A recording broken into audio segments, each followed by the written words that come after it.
মুরগির রসোল্লা জোড়াসাঁকো ঠাকুর বাড়ির একটি বিখ্যাত রান্না। পূর্ণিমা দেবীর লেখায় এই রান্নার বর্ণনা বা বিবরণ পাওয়া যায়। একদম ঘরোয়া উপকরণে তৈরি দুর্দান্ত স্বাদের রেসিপি। পোলাও, ভাত, রুটি, লুচি, পরোটা সব কিছুর সঙ্গে দারুণ লাগে খেতে। আমি একটা খালি কড়াই নিলাম। গ্যাসের ফ্লেম কিন্তু আমি এখনও জ্বালাইনি। খালি কড়াইয়ের মধ্যে আমি 1 কেজি মোটামুটি মিডিয়াম সাইজের পিস করা চিকেনকে খুব ভালো করে জল দিয়ে ধুয়ে নিয়ে এই কড়াইয়ের মধ্যে দিয়ে দিচ্ছি। চিকেনের টুকরোগুলোকে আমি মাঝারি সাইজ করেছি, খুব বড়ও না খুব ছোটও না।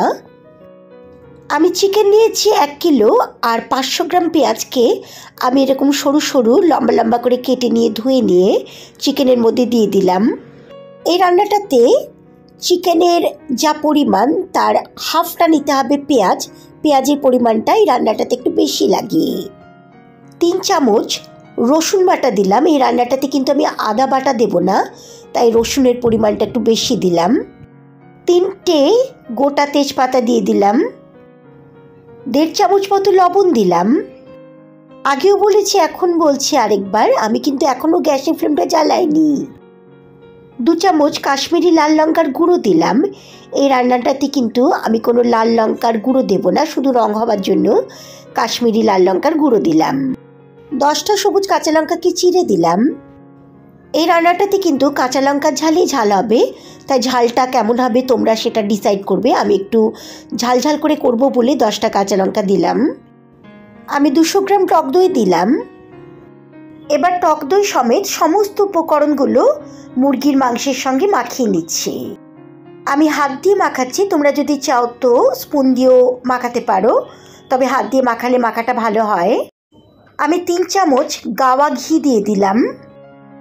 তোমরা যদি চাও আর একটু বেশি পরিমাণ দিতে পারো ঘি, তবে আমার মনে হয় 3 চামচ গাওয়া ঘিতেই সুন্দর রান্নাটা হয়ে যাবে। চামচের সাহায্যে ঘিটাকে ভালো করে আমি সমস্ত উপকরণের সঙ্গে মিশিয়ে দিচ্ছি। এবার আমি গ্যাসের ফ্লেমটাকে অন করে দিলাম বা জ্বালিয়ে দিলাম। একদম গ্যাসের ফ্লেমটাকে হাই দিয়ে আমি 5 মিনিটের জন্য ঢাকনা দিয়ে দিলাম। দেখো 5 মিনিট বাদে আমি ঢাকনাটা খুলে দিচ্ছি। দেখো মাংসটা থেকে প্রচুর পরিমাণ জল বেরিয়েছে। আমি আলাদা করে কোনো জল ইউজ করিনি। এই মাংসের জলে কিন্তু মাংসটা সেদ্ধ হয়ে যাবে। গ্যাসের ফ্লেমটাকে আমি একটু কমিয়ে দিলাম, মানে মিডিয়ামে করে দিলাম, দিয়ে একটু নাড়াচাড়া করে নিচ্ছি 1 মিনিট মতো।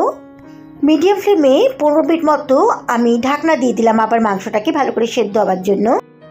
ঠিক 15 মিনিট বাদে আমি ঢাকনাটা খুলে দিচ্ছি। দেখো মাংসটা কিন্তু একদমই প্রায় সেদ্ধ হয়ে গেছে, আর ঝোল বা গ্রেভিটা অনেকটা কমে এসছে। গ্যাসের ফ্লেমটাকে মিডিয়ামে রেখে আমি 2 মিনিট মতো নাড়াচাড়া করে নিচ্ছি। এবার আমি 1 চা চামচের একটু কম চিনি দিয়ে দিলাম। যেহেতু রান্নাটাতে দই পড়েছে তাই চিনি দিলে একটু টেস্টটা ব্যালেন্স হবে। চিনিটাকে মিশিয়ে দিচ্ছি রান্নার সঙ্গে। রান্নাটা কিন্তু গ্রেভি বা ঝোলটা আমি এরকমই রাখবো, খুব বেশি টানাবো না বা শুকনো করবো না, আবার খুব বেশি ঝোলও রাখবো না। এরকমভাবেই ঝোলটা থাকবে, যেহেতু ভাতের সঙ্গে খাওয়া হবে। আরও কিছুক্ষণ মতো আমি নাড়াচাড়া করে নিলাম।